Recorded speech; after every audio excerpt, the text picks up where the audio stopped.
sharing multiple clips across the world. Listen every word, watch till end.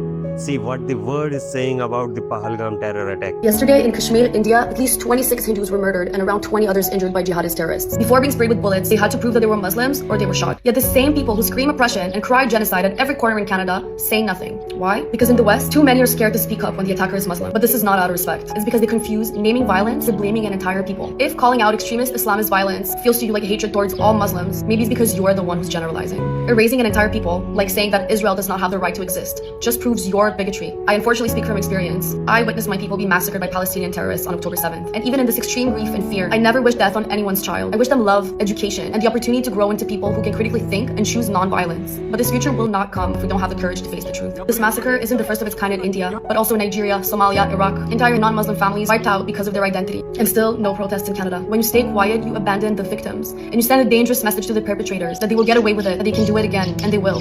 I won't be a part of that. If your moral clarity disappears when it's not socially convenient, then what does that say about your values? Do you think Islam is at war with the West? I think Islam hates us. There's something there there's a tremendous hatred there. There's a tremendous hatred. We have to get to the bottom of it. There is an unbelievable hatred of us. In Islam itself? You're going to have to figure that out, okay? You'll get another Pulitzer, right? But you're going to have to figure that out. But there is a tremendous hatred. And we have to be very vigilant. We have to be very careful. And we can't allow people coming into this country who have this hatred of the United States. I guess the question is, and of people that are not Muslim. I guess the question is there war between the West and radical Islam, or is there war between the West and Islam It's itself? radical, but it's very hard to define. It's very hard to separate because you don't know who.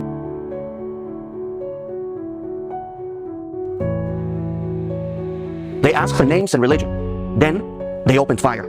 This happened in Pahalgam, a peaceful hill town in India's Jammu and Kashmir, a region in the north of India controlled fully by the Indian government. 28 innocent tourists were slaughtered by radical Islamist terrorists. Why? Because most of them were Hindu. This wasn't just another terror attack. This was religious cleansing, a deliberate attempt to wipe out Hindus from Kashmir. The terrorists, dressed in Indian army uniforms, they were calm, calculated, and deadly. They approached the tourists in what's known as India's Switzerland, a stunning mountain valley where families were vacationing.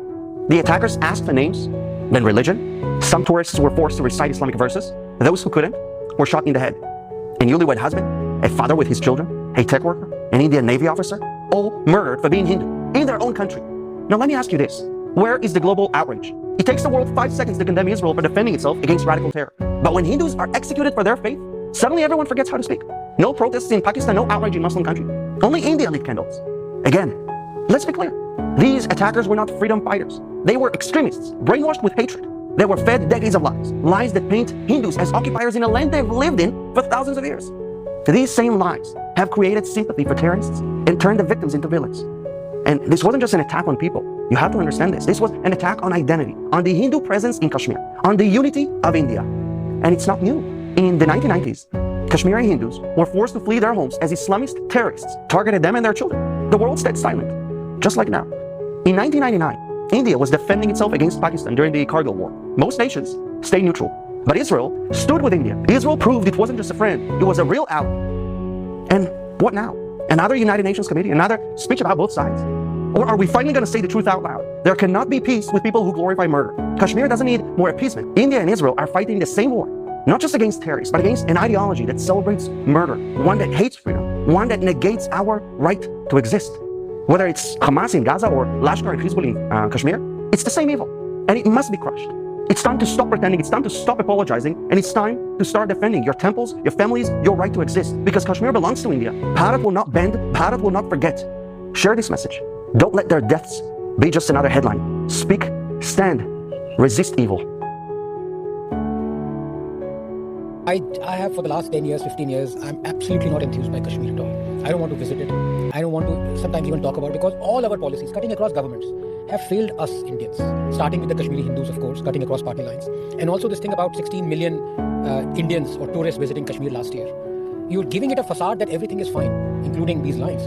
But you're not acting on what should be done. So it is just a facade. There's a tension below the surface. So it can erupt at any moment. If you haven't rehabilitated 7 lakh Kashmiri Hindus, if their land, if the... Just let him finish and then I'll come to Tehseen and Sushant and... As Sushil Pandit and other Kashmiri Hindus also say, all this money, millions, perhaps billions that has been minted out of 16 million tourists going there, is all mostly going to terrorists.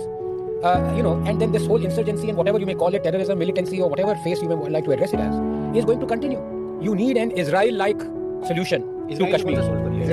Come se kam, you see, no, That is the worst suggestion. Worst suggestion. Okay, wait, one by one. Let him finish and then.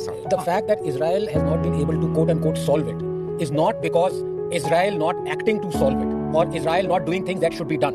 If, for example, 7 lakh Israelis were driven out of their homes and Israel had not acted, you would have said, हाँ, solve नहीं किया. Lekin Israel has catered for its people who were hard done by. We haven't. It's as simple as that. Despite that, yes, there may never be a solution because of the ideology of the people who hate Israelis and the ideology of the people who hate Hindus. That's irrespective. What I'm saying is, have we taken the right decisions? We haven't.